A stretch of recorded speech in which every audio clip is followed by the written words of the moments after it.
Hello दोस्तों, dictation start होगी 3 second बाद।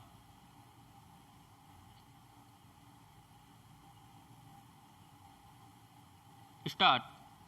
कोरोना की तीसरी लहर का सामना अगले 2-4 सप्ताह में ही करना पड़ सकता है।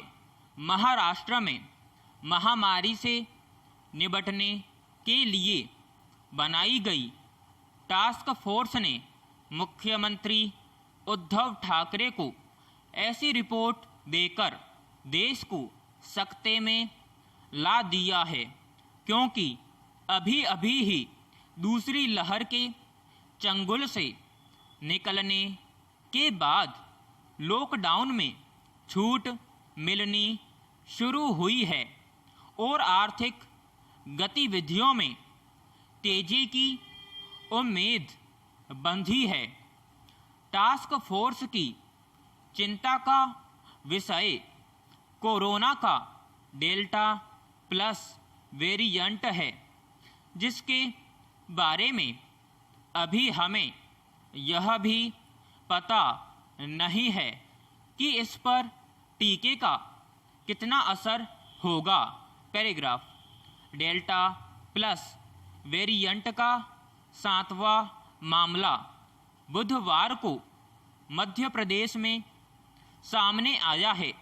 यदि तुरंत इसे नियंत्रित नहीं किया गया तो हम एक बार फिर बढ़ते संक्रमण से सामना करते दिखेंगे।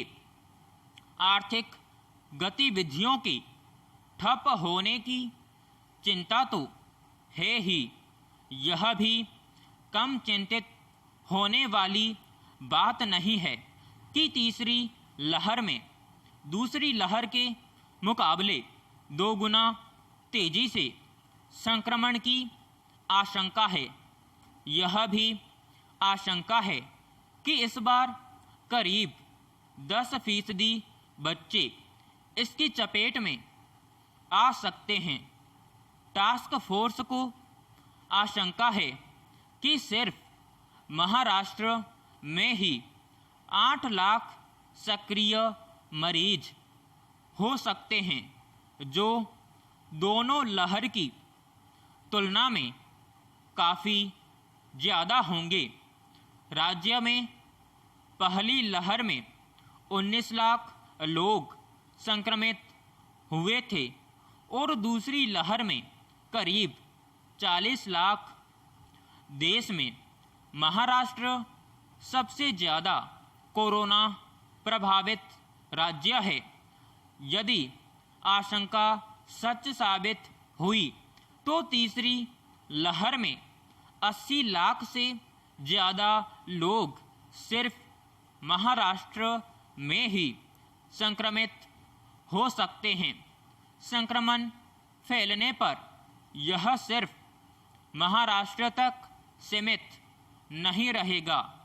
लॉकडाउन में छूट के बाद पिछले 2-3 दिनों में जिस तरह बाजारों और सड़कों पर भीड़ दिख रही है, उसने टास्क फोर्स की चिंता बढ़ा दी है। महाराष्ट्र में तीसरी लहर की आशंका के मद्देनज़र तैयारी तेज कर दी गई है, लेकिन अन्य राज्यों में अभी तक कोई खास इंतजाम होते नहीं दिख रहे हैं। डराने वाली बात यह भी है कि आर्थिक तौर पर बदहाल हो चुके लोग पैसा कमाने के लिए ऐसे हथकंडे अपनाने लगे हैं जिनसे इंसानियत शर्मसार हो जाए। महामारी के बाद प्रायः अपराध में बढ़ोतरी होती है। महामारी का लंबा खिंचना नैतिक मूल्यों के पतन का बड़ा कारण बन सकता है, जो पूरे समाज को खोखला कर सकता है। पैराग्राफ।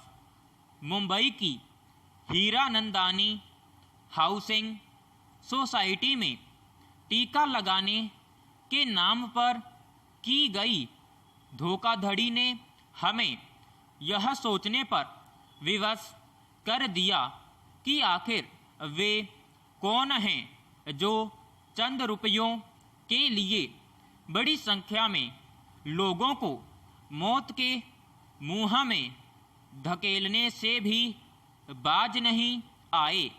फर्जी टीकाकरण के इस मामले के बाद धोखाधड़ी के और भी मामले सामने आने लगे हैं। बीमारी से तो हम निपट ही लेंगे, पर नैतिक मूल्यों के पतन से कैसे निपटेंगे। समाप्त।